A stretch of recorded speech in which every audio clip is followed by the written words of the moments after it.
Bonjour. On se retrouve maintenant avec une deuxième partie de la partie système asservi. Donc, on va voir les équations différentielles de premier ordre, le cas de la machine à courant continu.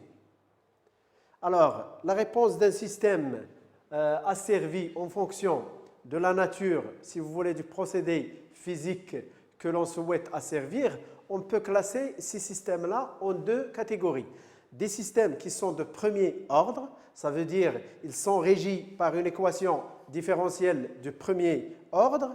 Alors, ces systèmes-là, ils sont généralement toujours stables. Alors, et aussi, on peut trouver des systèmes physiques qui sont régis par des équations différentielles de second ordre. Alors, ces systèmes ont tendance aussi à osciller, ça veut dire à devenir instables. Donc, il faut faire attention. Alors, maintenant, on va commencer par le système de premier ordre. Alors, celui-là, comme on a dit, est régi par une équation différentielle du premier degré qui est de la forme. Regardez, alors vous avez un coefficient constant taux et vous avez ici un coefficient constant k. Vous avez la dérivée de la sortie s de t par rapport au temps et vous avez la sortie s de t. Alors, e de t, c'est l'entrée.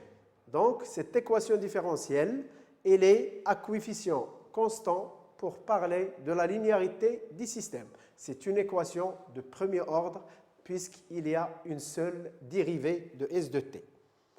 Alors, taux dans cette écriture-là, je répète, taux est appelé la constante du temps de notre système. Par contre, la constante k est appelée le gain statique du système. Je répète, il faut mettre, pour reconnaître taux et k, il faut mettre toute équation différentielle de premier ordre sous cette forme. Alors, maintenant, si je veux parler de la réponse indicielle, ou bien la réponse à un échelon d'entrée, cela veut dire, ou bien cela revient à trouver la solution de la sortie S de t lorsque la tension ou bien la grandeur d'entrée, ou bien tout précisément, la consigne est sous forme d'un échelon. Là, j'ai tracé une consigne sous forme d'échelon de valeur E.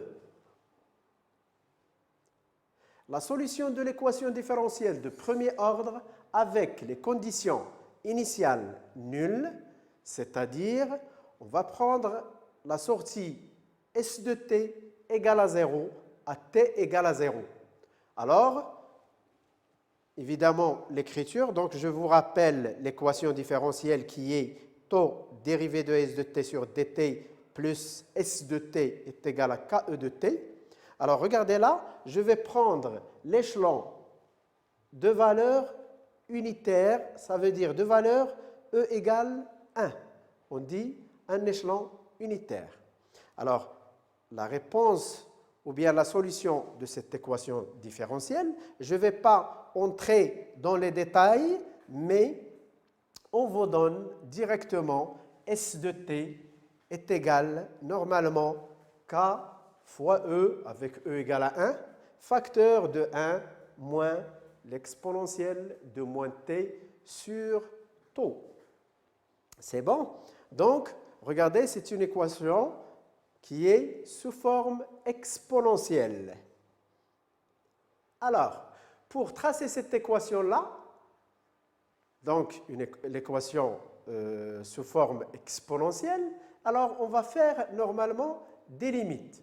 Alors, et sous-entendu, la forme de la sortie S de t répondant à cette solution exponentielle est de la forme suivante. Donc, c'est une forme exponentielle, regardez, qui tend vers l'infini à la valeur k.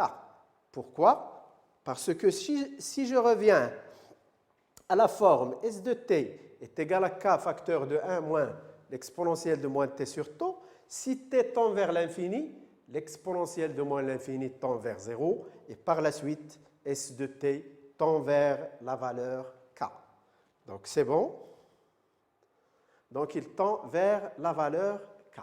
Alors, regardez, le système de premier ordre est toujours stable. Pourquoi? Parce qu'il y a une tendance vers une valeur qui est constante et il n'y a pas des oscillations pour aller vers l'infini. Alors, on va voir quelques caractéristiques de ce premier ordre. Alors, je vais parler de ce qu'on appelle le taux de réponse à 5%. C'est quoi le taux de réponse à 5%?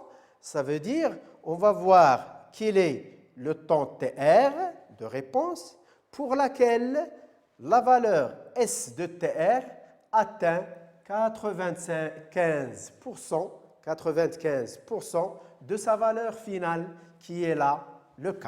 Donc, on va mettre comme solution de l'équation STR est égal à K facteur de 1 moins l'exponentielle de moins TR sur taux est égal à 0,95 K.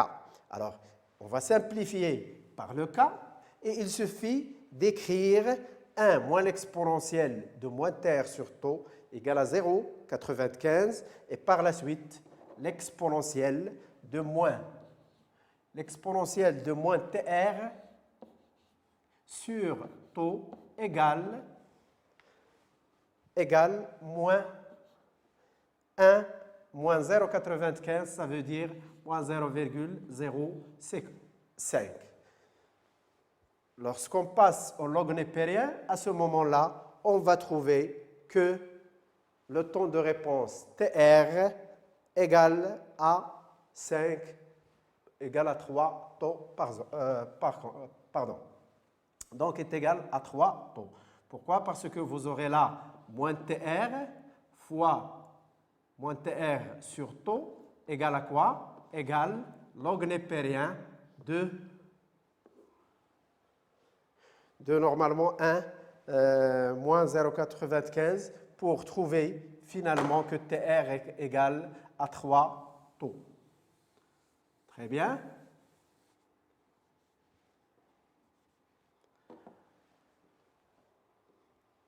Alors, l'erreur à l'infini est nulle. Pourquoi? Donc, dans le cours dernier, on a parlé de la précision.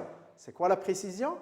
C'est-à-dire, la sortie ici, il dépend, ou bien il tend vers K, et donc, vous avez l'erreur à l'infini qui est nulle. Pourquoi? Si je prends par exemple l'échelon qui tend à 1 et la sortie qui va tendre aussi à 1, donc on aurait une erreur nulle. Donc le système ici est précis. Alors, on va voir le schéma bloc. Dans le domaine de la place, au complexe, on va remplacer la variable x de t par son équivalent dans le domaine complexe x de p. Cela, on l'a vu dans le cours dernier lorsqu'on avait introduit la transformation dans le domaine complexe. Et la dérivée dx de t sur dt peut être remplacée par la variable p fois x de p, avec la variable de la place p égale j oméga. L'équation différentielle suivante, qui est taux fois dst sur dt plus s de t est égal à ke de t, va nous donner, après l'application de ce théorème, taux fois p s de p, puisque nous avons ici une dérivée, donc la dérivée de x de t sur dt ds sur dt donne ps de p, plus s de p, qui est égal à quoi? À k fois e de p. D'accord? Alors, on va trouver taux fois p, s de p plus s de p est égal à k fois e de p. Très bien.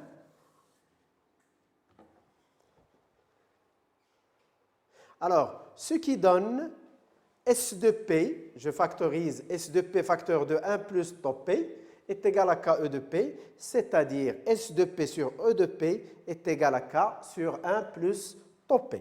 Alors, regardez, donc je vais construire un petit schéma bloc pour dire que la relation entre S de P et E de P, c'est le K sur 1 plus tau P. C'est bon? Très bien. Alors, maintenant, on va voir une petite application sur une machine à courant continu MCC. Évidemment, on va supposer que l'excitation est constante de cette machine à courant continu, ça veut dire à flux constant. À ce moment-là, nous avons pour le modèle du moteur la FEM induite E de T et une résistance interne et aussi une bobine ou bien une induction interne grand L. Regardez, cette machine-là ou bien ce moteur entraîne une charge ayant J comme moment ou bien possède un J moment d'inertie de la machine. Cm, c'est le couple électromécanique et F, c'est le coefficient de frottement visqueux. Et comme j'ai dit, R, c'est la résistance de l'induit et L, c'est l'inductance de l'induit. Alors, on va essayer de faire la mise en équation de ce moteur. Alors là, on va voir qu'il y a 3 équations à mettre en jeu. Une équation électrique, une équation mécanique et une autre équation électromécanique. Comment? Alors, je vais commencer par l'équation électrique. Donc, vous avez la loi d'Emaille, U de T est égale à E de T plus la tension aux bornes de R plus la tension aux bornes de L. Donc, vous avez UL et UR. On va écrire U de T est égal à R I de T plus la tension aux bornes de la bobine, c'est L dérivée de I de T sur dt plus la FEM induite E de T. D'accord? Alors, ensuite, je passe à l'équation électromécanique. Pour les équations électromécaniques, on trouve deux. La FEM induite E de T est égal à K fois oméga de T et le couple électromagnétique est égal à K fois I de T. Donc, ce sont deux équations électromécaniques. Pourquoi électromécanique? Parce que E de T, c'est une grandeur électrique, I de T, c'est une grandeur électrique. Par contre, oméga de T, la vitesse de la machine à courant continu et le couple électromagnétique sont des coefficients ou bien des données mécaniques et non pas électriques. Alors, maintenant, l'équation mécanique. On a quoi? On a J dérivé de oméga sur dt est égal au couple électromagnétique T moins F fois oméga de T. Attention, F ici, c'est un coefficient de frottement visqueux de la machine à courant continu. D'accord? Donc, alors, même là, on peut ajouter moins un couple résistant, mais là, on a supposé qu'il est nul. Alors, maintenant, quel est l'intérêt ou bien quel est l'objectif par la suite? C'est essayer de modéliser la machine à courant continu sous forme de schéma bloc pour pouvoir l'étudier en asservissement par la suite. Alors, faisons cela. Regardez, donc en appliquant la transformée, donc c'est la modélisation de la machine MCC. Alors, on va entrer aussi dans une particularité qui est L et F négligeables. Alors, les trois équations qu'on avait écrites dans le domaine temporel vont être remplacées ou bien converties en domaine complexe. Pour cela, je vais commencer par l'équation électrique. Alors, l'équation électrique, vous avez U de T est égal à R I de T plus E de T. Si je passe dans le domaine complexe, ou bien de la place, je vais trouver U de P, qui est égal R fois I de T, donc R fois I de P, et E de T, c'est plus E de P. Alors, tout simplement là, je peux faire U de P moins E de P égale R I de P, et par la suite, je cherche le courant I de P. Donc, I de P est égal U de P moins E de P sur R. Très bien. Donc, pour trouver le courant, il suffit de faire la soustraction entre la grandeur, la tension d'entrée et la FEM induite qui divise R. Évidemment, dans le cas où la bobine ou bien l'inductance de l'induit est négligée. Alors, équation électromécanique. Nous avons E de T est égal à K oméga de T. Donc, on aurait dans le domaine complexe E de P est égal K fois oméga de P. Et pour le couple électromagnétique CEM de T est égal à K I de T, on aurait CEM de P est égal à K fois I de P. Alors, pour l'équation mécanique, il faut faire attention, nous avons une dérivée. Donc, pour la dérivée, on va avoir, là, nous avons J dérivé de oméga sur dt, donc ça va devenir J P fois oméga de P égale à CEM de P, implique CEM de P est égal JP fois oméga de P. Alors, essayons de récapituler cela sous forme de schéma bloc. Alors, toujours L et F négligeables. Donc, nous avons I de P est égal à quoi?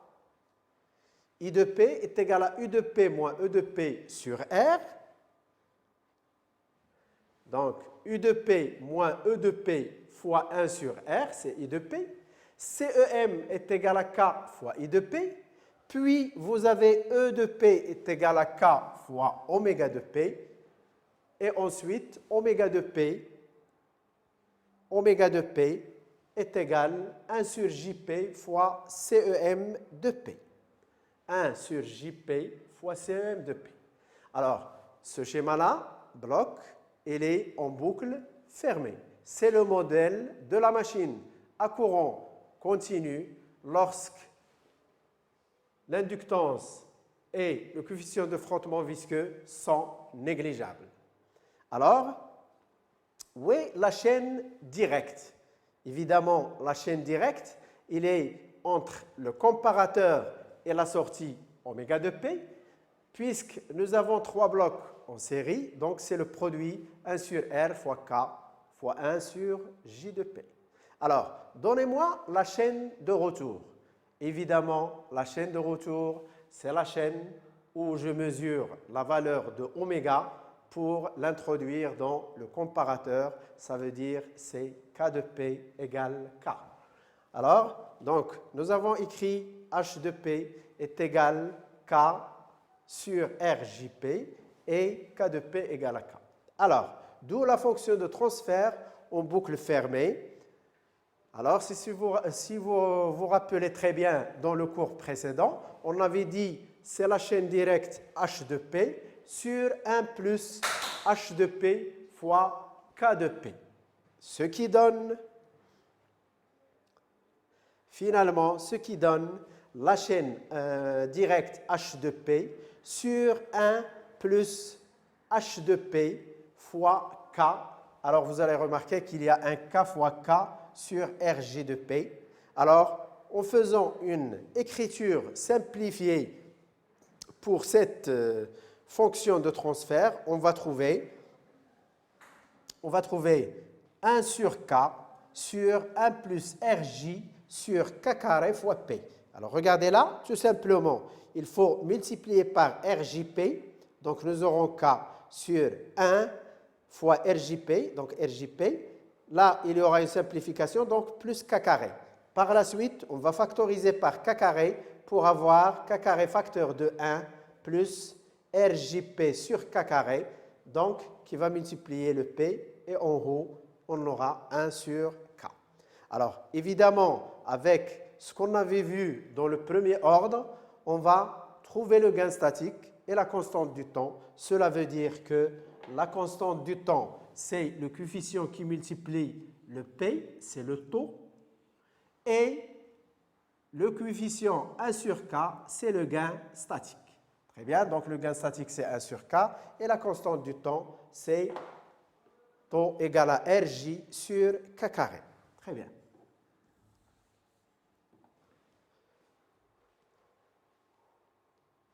Alors, maintenant, on veut faire une réponse à ce système de premier ordre.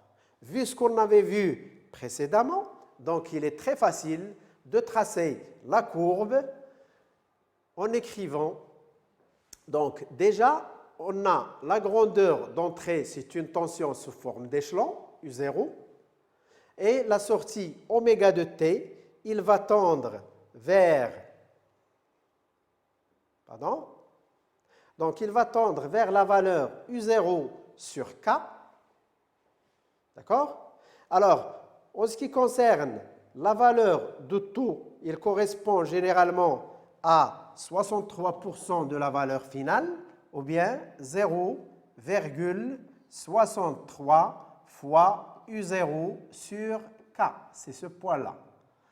Alors, en ce qui concerne le temps de réponse, on avait calculé au début que le temps de réponse pour un premier ordre, c'est 3 fois taux. Et à ce moment-là, nous avons TR à 5% égale à 3 taux, qui est 3 fois R fois J sur K carré. Alors, l'erreur à l'infini ici, normalement, c'est U0 sur K. Si on veut trouver l'erreur après le comparateur, donc après le comparateur, vous avez U0 et vous avez ici un coefficient K qui multiplie la valeur de sortie. Donc en ce qui concerne pour moi, l'erreur va tendre U0 fois U0 sur K qui multiplie le K, ça veut dire U0 moins U0 égale à 0. Je vais dire que mon système est précis. Très bien. Alors j'efface.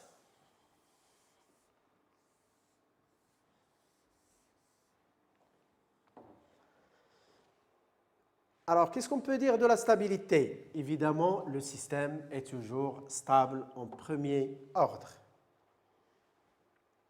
Alors, en appliquant, maintenant, je vais faire une autre modification. Ça veut dire, je vais tenir compte de l'inductance du moteur, mais je vais négliger le coefficient de frottement visqueux.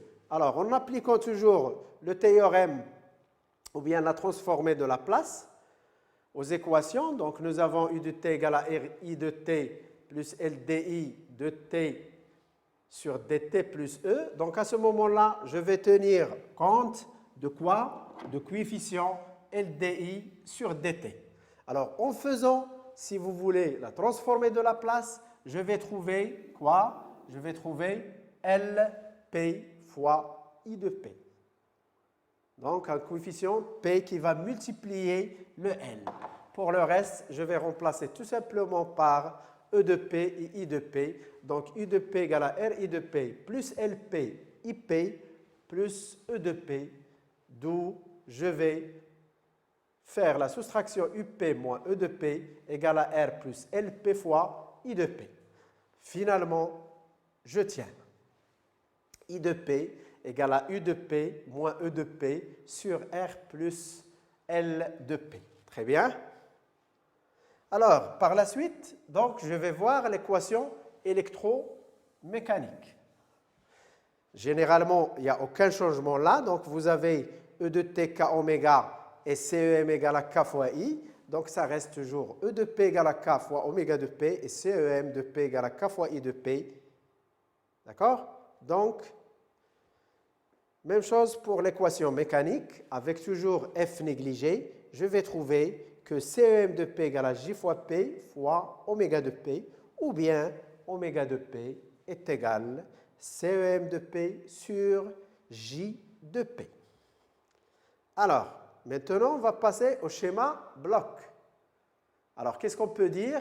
Donc là, vous avez 1 sur R plus LP au lieu de 1 sur R. Pourquoi? Parce que tout simplement, I de P égale à U de P moins E de P sur R plus L de P lorsqu'L n'est plus négligé. Très bien. Alors, puisque nous avons le reste, évidemment, c'est le même, donc il suffit de trouver maintenant la chaîne directe et la chaîne de retour, puis en déduire la fonction de transfert en boucle fermée. Alors, toujours, la chaîne directe, c'est le produit des trois, 1 sur JP fois K fois 1 sur R plus LP. Pourquoi le produit? Parce qu'ils sont en série. Et pour la chaîne de retour, c'est K. Alors, je vais donner les calculs. Donc, c'est le produit sur 1 plus les trois produits fois K. Donc, j'aurai K carré. Après simplification, je vais trouver K sur K carré plus RJP plus LJ fois P carré. Alors, qu'est-ce que je peux dire de l'ordre de ce système-là? Est-ce qu'il s'agit d'un premier ordre? Évidemment, non, vu qu'il y a P au carré.